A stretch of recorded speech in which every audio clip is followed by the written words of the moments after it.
Hello, Brownsville. This is Michelle Jones with the Maternal and Child Health Division at the City of Brownsville Public Health Department.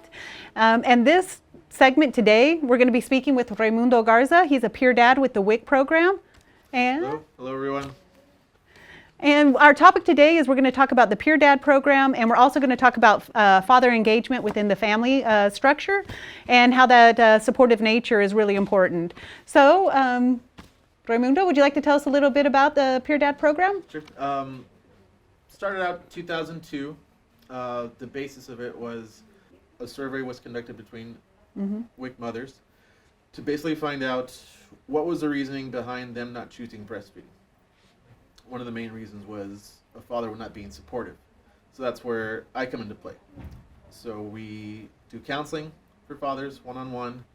We're doing breastfeeding education, community outreach, and basically it's open to anyone that wants to speak and get more knowledgeable about breastfeeding and parenting and how to be a supportive partner. Okay, good. And then during these interactions that you're having with fathers, is there a few key reasons why they're not as supportive of the breastfeeding, or was it maybe more cultural, or? A lot of things come into play. Sometimes it's age. I remember speaking to a few young fathers when I asked them, what do you think of when you think of breastfeeding? How do you feel about it? How do you plan to feed your child? Have you spoken about that with your spouse? I've had a few tell me they want to do what's natural and they want to bottle feed. And that was a surprise for me, because why would he think that's the natural choice when obviously breastfeeding is the most natural choice? It's not something that's manufactured, it's direct from mom. So it's an education thing. Also, it could be a cultural thing, depending on how you grew up, who you grew up with. So in my head, when my partner and I were going to have our first daughter, my assumption was we go with breastfeeding, because that's what I was used to. But again, who you're growing up with, where you're educated, that might not be the first option for you, or the first thing that you know about fatherhood. Another obstacle I run into is dads that come in that don't really want to speak to me or don't feel like they need this type of education.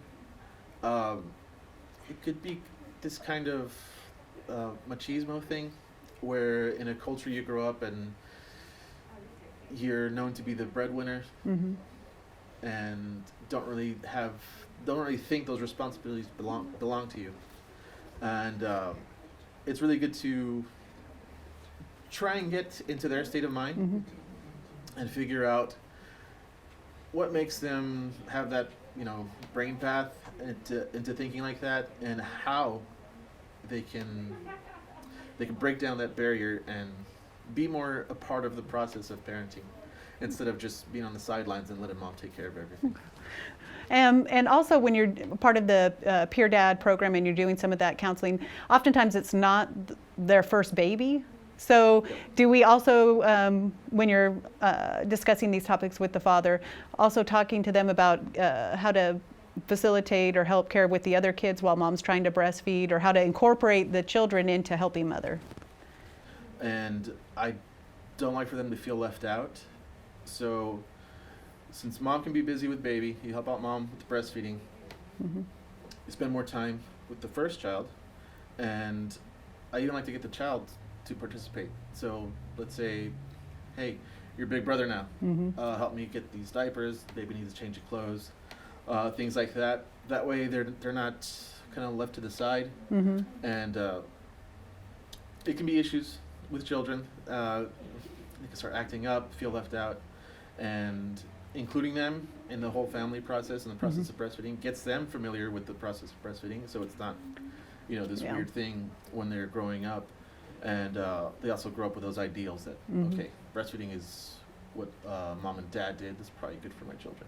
Okay, that's really good.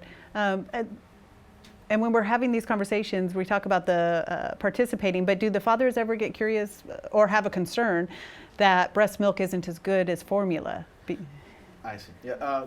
It can be a challenge when you get some parents that will tell you, well, our first baby was formula fed, we didn't have any problems. So then we go to, the studies, the science of it, explaining all the benefits that you won't get with formula.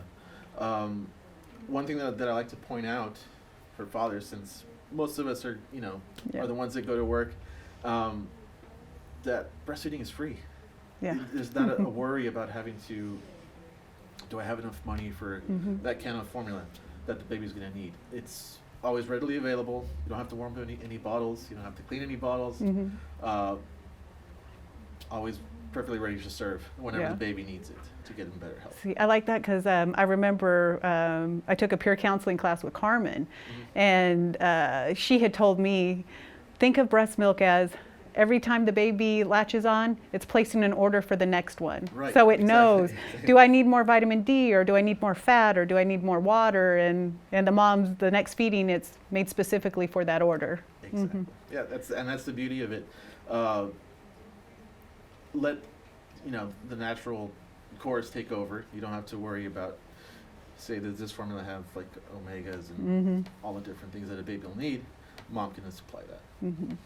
So as you're moving about into the community, what are some of the excuses that dads have for not? One of the reasons can be that, how do I put this? Dads can treat breasts as sexual objects. Okay. And instead of seeing them as a factor that's for feeding your baby, it can be kind of a selfish idea to be like, that's specifically for that reason and not for my child. So we've got really good resources with the Peer Dad Program, and it seems like there might be some interest, especially among the female population. How is turnout with fathers? What is their interest in the counseling? Fathers, it's kind of an issue with that, with fathers participating. My services are voluntarily, so you don't have to talk to me. So only the fathers that do want to discuss things with me do. Another reason is that with me working in the WIC office, usually moms just come in. I mean, the name is in the title, Women, Infant, and Children, but we prefer dads to come in and be supportive. So a lot of dads might not think they need to be there and participate. So that would be a factor in why they're not coming in. Also, it's just a matter of spreading the word out. A lot of dads don't know that this exists, that they have help for them. They have, another person that's like-minded that will speak to them and talk about topics that they want to talk about.